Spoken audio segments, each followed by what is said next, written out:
how it can be implemented. So it's basically on the maturity of that particular campus where the practices and performance have to be actually kind of looked into. Next is institutional progress without measurements. You know, I met this IPC head of Indian Institute of Science, professor, when they got good rating. I called up this particular professor, I want you to come and do a presentation at a conference, why Indian Institute of Science is rated at this particular level and what did you guys do differently. You won't believe in the conference when he came for our conference and he said very specifically, after Senthil asked this question, I went to see what are the criteria which are required. So probably what happens, we in our culturally we are more towards karm karo, phal mat dekho. You know, you have to keep on doing your practices. Don't try to look at what is the result going to come. But I think we need a lot of awareness. One of these studies which was done by Times Higher Education Rating in India, where the MHRD and all the best institutions which came in, when they were asked to fill up that particular template, a template to be filled up, I don't want to mention only one particular IIT was able to fill up 67% of that particular whole template. So where is that particular, you know, measurements which are kind of getting into? Succession planning, I think with so many IITs coming in across the country today, with IITs, you know, Karnataka is we can also take pride that we are going to get one. With so many IITs coming in today, the professors, when you go and interact with them at different NITs and IITs, they are struggling to manage the construction of that building along with that PWD engineer who doesn't even listen to them. And running around. So is there a kind of a good initiative? We really need to look at whether it is education institution. If one principal leaves, he will take some 10 faculty along with him to another college. So where is the investment which is being done on the second level and third level in the institutions itself? So it is like people centric, not process centric. That's something which we need to be really talking about it. Fortunately, unfortunately, I don't know whether we have a governance framework in the education institution. Today still NAC is considered as an accreditation framework, not as a governance framework. Except I think I can talk about one institution quite confidently, PSG College of Arts and Science, Coimbatore, who have very specifically said that all our academic processes we will use NAC framework, for all our administrative processes we will use ISO or QMS framework as such. So they were very clear about saying that these are the structures which you are going to follow, this is how we are going to work upon it, and this is how we are going to take it across and run. There's always this, now with the engineering colleges, the pressure has come up with the Washington Accord being signed, with the NBA accreditation coming. At least now, thankfully, institutions have started writing what is the vision of the institution, what is the program objectives, what is the course objectives, what are the measurements. At least some structure has come up. I will still not say, because when I went to ESIC to address on one of these parameters, I was quite surprised to see that all the A2K criteria attributes of the engineers which were described by the National Board for Accreditation were just mapped as year 1 this attribute will come, year 2 this attribute will come, year 3 this will come, semester this. It doesn't work like that. So people even don't have the orientation and awareness to basically talk about it. So that's where output come outcome. Technology natives and immigrant, I think you might have heard quite a lot. I'm not going to get into this. Many of us are trying to learn technology. Many of us are trying to learn technology, but there are people, there is a generation which is actually in technology, which is born in technology. So probably when you try to throw something to them, they will be able to do better things than us. But please remember, as faculty members, because most of you are from the academic community, you have knowledge, they have information. That's where the difference and value add you bring into the segment. They can just Google, they will get you 10 information, they can make a meaningful out of it, but your own experience of making that information into knowledge is something which a professor or which a lecturer only can have. The next important, I think I've touched upon it, employability versus employment versus employability, whether it is available, not available. People used to do this, now they are not doing it, I don't know. Probably one of the things which you might have heard now, the term which at least in education sector people are trying to do is that nurturing and people investment. This is one of the major challenge for the education institution, because no management wants to do investment on their people or processes. They are doing investment on infrastructure. I'm sorry, but this is the reality. When we go and tell them, please send your professor for a program, for a leadership program or for a faculty development program, the first reaction is, what is the guarantee Senthil wo mere saath agle saal kaam karega, nahi karega? So why should I spend another 20,000, 30,000 on sending this particular faculty for a workshop? Because when he goes to the conferences like this, he will ask, aapke college mein kitna milta hai? Mere college mein itna milta hai. So you have an exchange of ideas, and then this particular person leaves. So we don't even, these are some of the threats. Because while working with the managements, when you ask them why are not investing, This is something which is very, very important. And the list can go on, and I'm not going to, read or stop anything. You can keep on adding. That's why I just left it blank. So when you try to talk about Indian education scenario, you will find lot of challenges, lot of uncertainties which managements are leaving, the teachers are leaving, the students are leaving. They are not even sure whether their university is going to be recognized next year or not.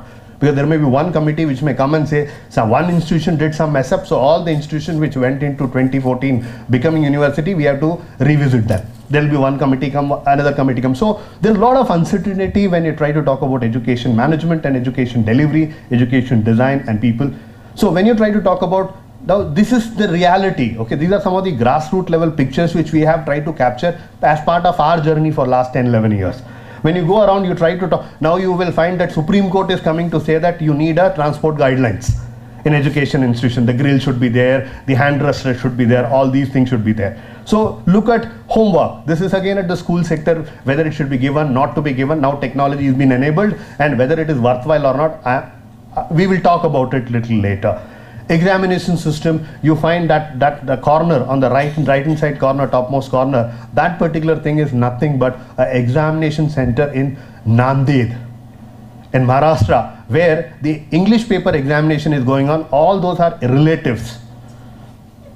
All those people are relatives who are wanting to pass chits to the people who are sitting inside, helping them to move towards excellence. So this is a hard fact, okay? These are some of the hard facts which we have to live with it. And you have a government school in a hut, you try to find out and you find a 2.5 lakhs rupees, you have to pay a donation to get a seat. So it's when you try to talk about Indian education, you can find lot of aspects and lot of interesting picture. You'll find our school sacks teacher for being overqualified.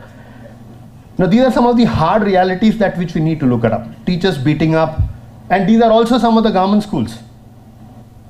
Now if somebody says that these are government schools, probably we really need to see that how exactly it has been working. I'm just showing you some clips for you to understand, because pictures speak much more than whatever I'm going to speak about. So how do we break this particular VUCA in education sector? I have a very simple equation which I thought that I will try to put it together for this particular session. What are these four equation is 4a plus 2i is equal to C.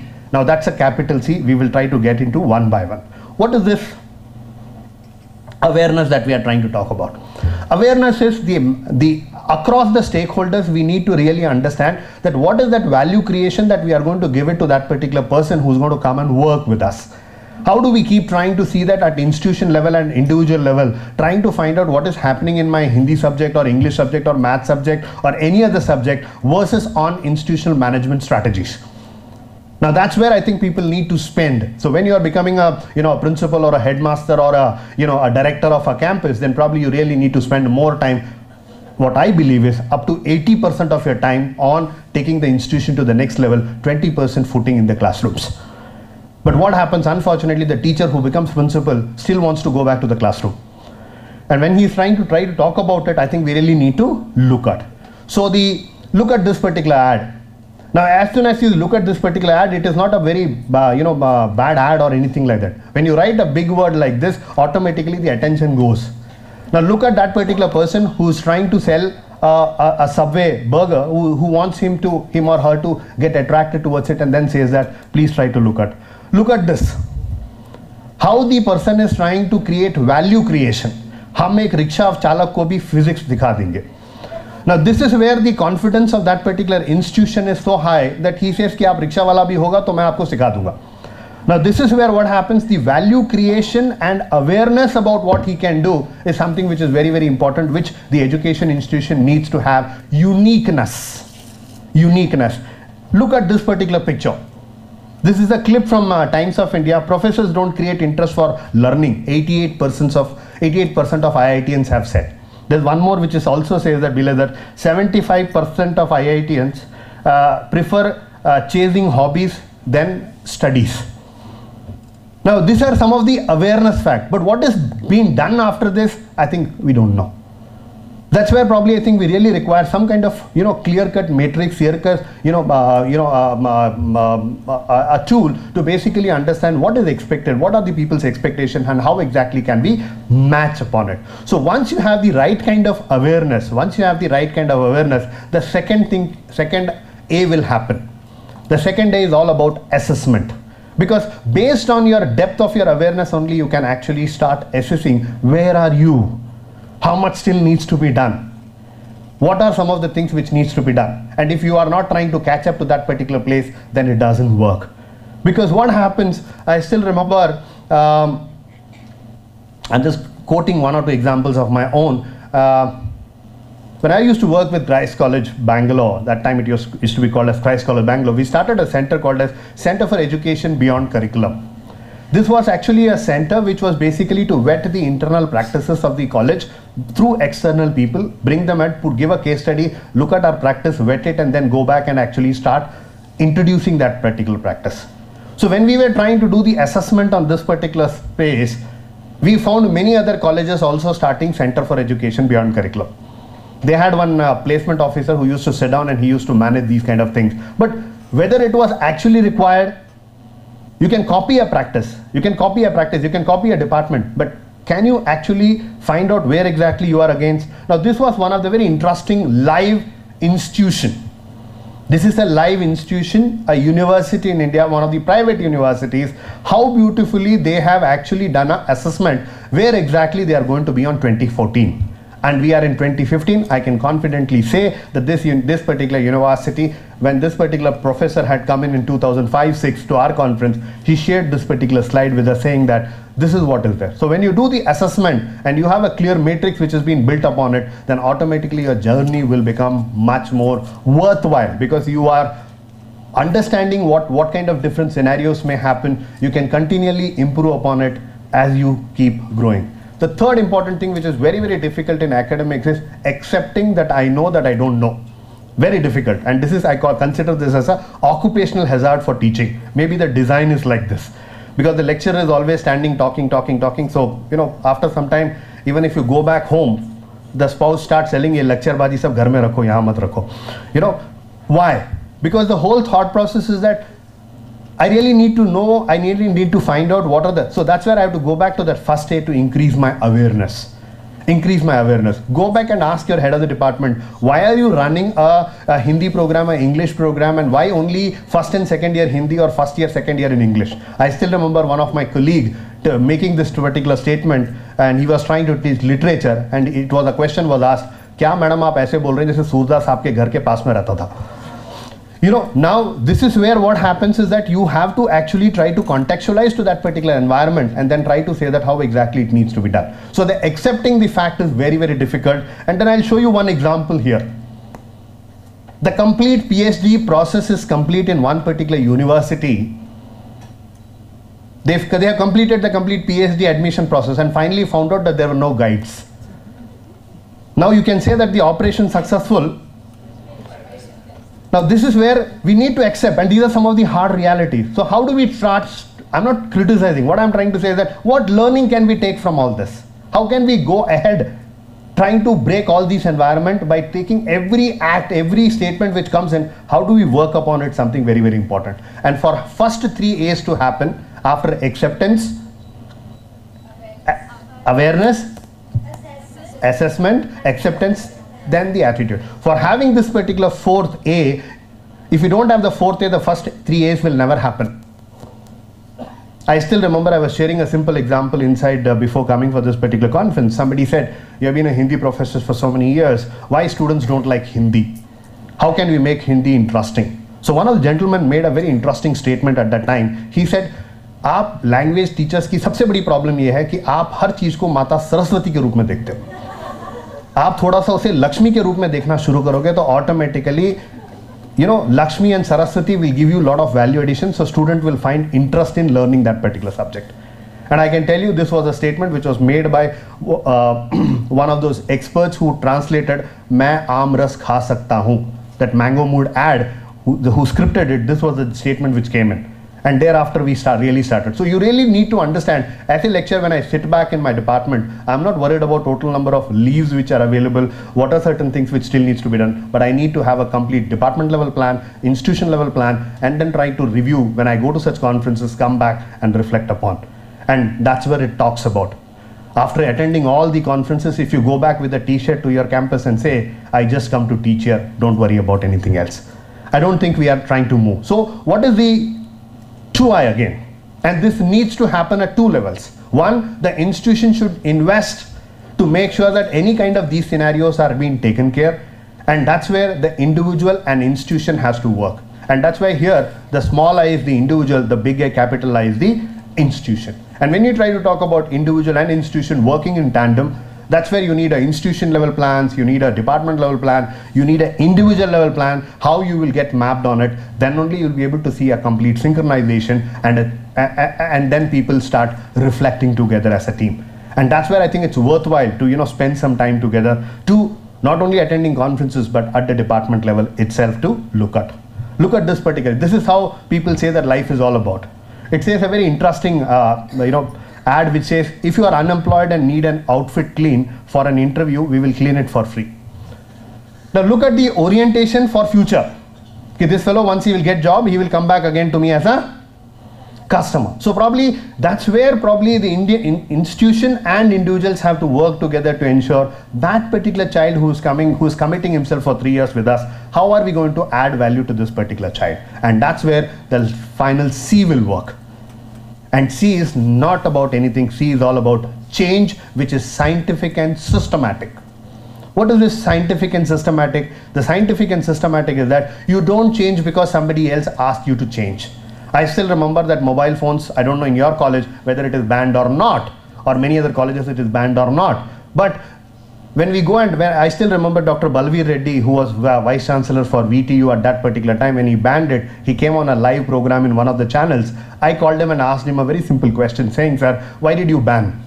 He was a good friend, but still as a caller I called him and I wanted to understand from him, saying that why did you ban? He says, no, it distracts students, this, that, he went on saying. Thankfully that time WhatsApp and Facebook were not all that active. But he said that it is a kind of a distraction. Then I said, don't you think that your teachers are not don't have the competency to hold them back to the classroom, to get glued to the classroom? If there is something interesting in the classroom, why will I start using something else? So probably we really need to relook at it. But just for the information's sake, Wim Hans did a study post this particular incident of Delhi. They found out that education institutions were not able to teach how to respect a boy or a girl. That was the output which came out as part of that particular research. So why I'm just making a mention of it is that when you're trying to bring about a change, please try to have data, please try to have a clear-cut roadmap, and then make it very, very scientific and systematic. Because many institutions fail. Any theory, any philosophy will fail if you have not prepared your people internally sufficiently. So success mantra is 4A plus 2I is equal to C. What you need to do, look beyond. Don't get stuck with whatever is being done out. Try to explore. Because as a faculty of Christ College, when you used to do some of the good management practices, like I still remember one of the things which we did was reducing the magazine cost from 144 rupees to 62 rupees was the cost of the reduction magazine. So when we went for a conference and we did a presentation about it, we never had a jargon to connect it to it. And then somebody said, oh, this is called as cost reduction. So people started giving us some jargons based on some of the practices. So probably start finding out what is happening around you, and then probably you'll be able to find a lot of value in it. So what needs to be done at an institution level is, if you really want to break any kind of a scenario, please invest. Please invest on people and processes, performance will come. Please invest on people and processes, because people investment is low, process investment is low. That's where people say that the seniors and juniors are like mother-in-law and daughter-in-law in the campuses. Whenever the younger lot goes to the head of the department, says, I want to try this, immediately the senior says, kya karna hai? Shuru karna hai, shuru karo. As soon as he walks out or she walks out, naya khoon hai, 2 saal mein thanda ho jayega. 10 saal pehle maine try kiya tha, nothing has happened. So people investment and process investment has to happen to ensure that the performance is actually good. When the winds of change is blowing, some build shelters. In learning institution, they build windmills. With that quote, thank you very much for the opportunity for being here.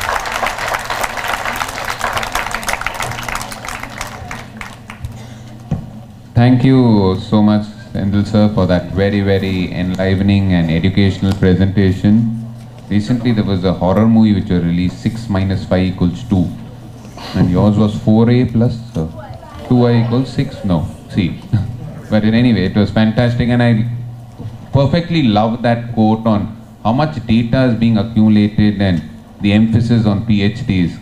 Because I asked my son, "Beta, I've done my PhD," and he asked me, "What is PhD, Papa? Permanent head damage?"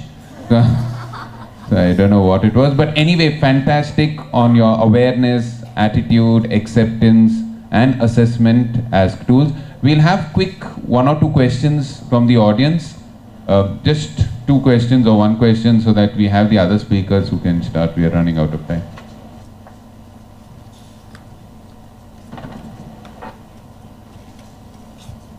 Sir, just a thought on the first slide and the last slide. The first slide had a picture of many people within a boy's circle carrying him with aspirations to the institution. And in the last slide, you said, look beyond. Now, what is missing in this entire process of the presentation, which I felt was, in India, we have no shortage of, expanding a population, you see so. And the aspirations from the society is not actually looked at. Now, are we trying to churn out people to be ones who have to look out for a job, or are we trying to make people to be entrepreneurs, or a blend of both? All this has to happen in 14 years to 16 years time, or maybe 21 years time. So none of your slides did look into that, and the societal aspect is that. Just one question. Keep it as a question. Don't keep it as a presentation. We'll call you, sir, for your presentation. Okay, thank you, sir. Now, so just make it short so that. This is absolute VUCA actually, because it's becoming very complex and ambiguous. Okay, so just one small. Just make it short, sir. Please, please, my request. What do you want the educational institutions to practice in this aspect of the society, trying to push people into the job market? Yes. No. Nowhere in my slide I said that job market, and that's why people, whenever they look at a CIS slide, they think that this gentleman is going to talk about it. No, because working in academics, now going into industry, one of the messages which has been very clearly been said is that don't try to. When I go to school, principals ask me, they say, "Oh, we have quality education." They keep looking at the board behind them. The board says that how many students they have sent it for IIT. So IIT is not destination for everybody. There are different kind of institutions. That's why I put that colorful slide saying that everybody has aspiration. Please understand. Can you add value by understanding, saying that what needs to be done? And that's why I gave you a simple example of Lakshmi and Saraswati. How can you make Hindi interesting? I've never said only Lakshmi. I said Lakshmi and a composition of it. Subject depth is important, but it has to be connected to a meaningful aspect. And once it has been connected to meaningful aspect, results will surely come. So please remove this particular myth that we are preparing only for industry. Industry, again I'm using the word if you are going to make a sari manufacturing also an industry, a cot manufacturing also industry, then it is acceptable to me, because across board it's industry. It is not only manufacturing. I just wanted to correct that, right? Okay. In fact, when Sir told Lakshmi Saraswati, the symbol of happiness in Indian culture is LSD, Lakshmi Saraswati and Durga also. Lakshmi for the wealth, Saraswati for the knowledge, and Durga for emotional equanimity. That's why she sits on a lion and controls the emotions. So if all these 3 are there, that makes perfect education. Anyway, coming to anybody else from the audience? One more question, last question before we have Mr. Sanjeev Rao. So what would make learning interesting in the classroom, according to you? See, once you understand what is the needs and expectation of the people who are sitting in that particular hall, I think the learning will happen, provided you are talking. So there is a simple thing, mantra, which we keep telling the teachers is stop teaching, start reaching. If you stop teaching and start reaching, I think things will start happening. And that's what will make learning fun and interesting. Thank you so much, sir. With that wonderful quote, stop teaching and start reaching, we will reach out to our next presenter, Mr. Sanjeev Rao, who's going to speak on VUCA inclusion and how the next 4 billion will get into the VUCA environment. Thank you, sir.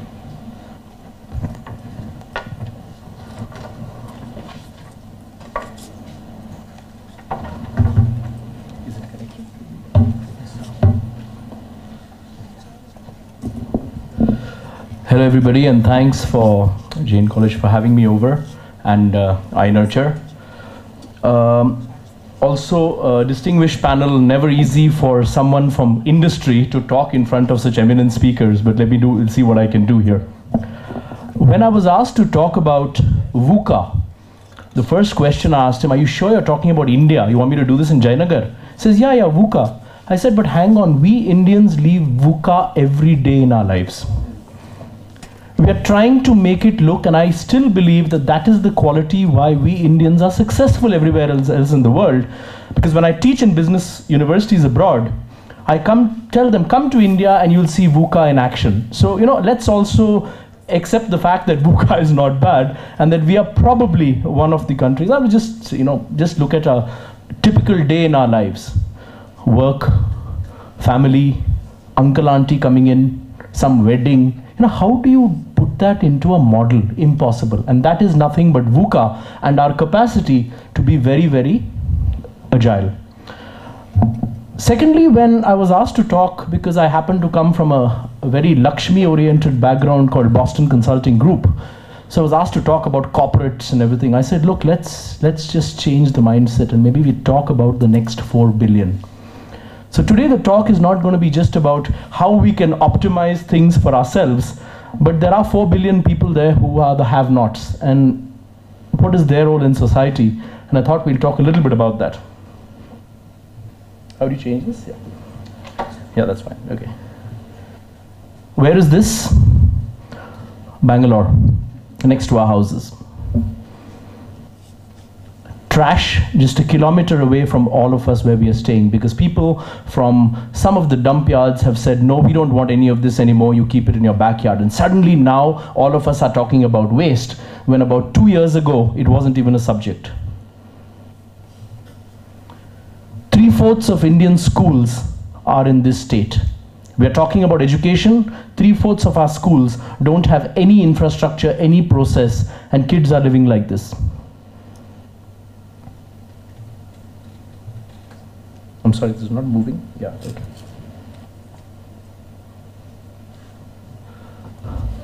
Toilets. There are more mobile phones in India than toilets. Aspirations. And finally, you see this bird. This is in Midway Island, in the middle of the Pacific, where you think everything is so peaceful and nice. Probably one of the most polluted stomachs, as you can see the amount of plastic which is available there. This is the state of what is happening in the world, and actually the problem is running faster than the solution. All the solutions we are trying to invent are not catching up with the pace of the non-inclusion of the next 4 billion. On the positive side, I talk about a story. I was in a village, in a remote village recently, and we were told to look at a water purifier. So we had gone there, and this gentleman who has no water comes from 25 kilometers and he comes in a duster. So we look at him, very simply dressed, and we look at him saying, "Dal mein kuch kala hai, huh?" I said, where do you get this? What do you do for a living? He says, "I'm just a shepherd." Oh, okay, and what's this car? He says, "Come to my village, there are 50 dusters there." I don't think Renault would have ever thought that this population would be interested in dusters. Aspirations, aspirations. They don't have water, but they want a duster. And sometimes we try to ask ourselves, oh, they should have water first, they should have hygiene first, and then they can dream of a car and a mobile phone. Sorry. Their aspirations, and I think Anand Sudarshan very beautifully talked about it yesterday, is the democratization of aspirations. So the next 4 billion have similar aspirations to what we want and may not necessarily follow the same path of what we think is good for them. Mobile phones, as we said, information is becoming a leveler. Everybody has the same level of information. We talk about this last mile connectivity. Oh, it's so difficult to get products and services across. But when it comes to Coke and Fanta, it's available everywhere. Suddenly the last mile connectivity goes away. Why is that? And today, most of the reports are talking about rural markets and the next so-called BOP markets. And I think C.K. Prahlad started talking about that in 2004. is that there is something available at the bottom of the pyramid. So on one side, we have a problem which is running faster than the solution. On the other side, we have market aspirations from the youth. What does this mean? How can we as individuals look at it? Either we say, yeah, this is a challenge, yeah, very sad, but doesn't concern me. It's not my problem. Yeah, it's sad, but not my problem. Or we can say, hey, it's a great opportunity. Or we can say it's neither, business as usual.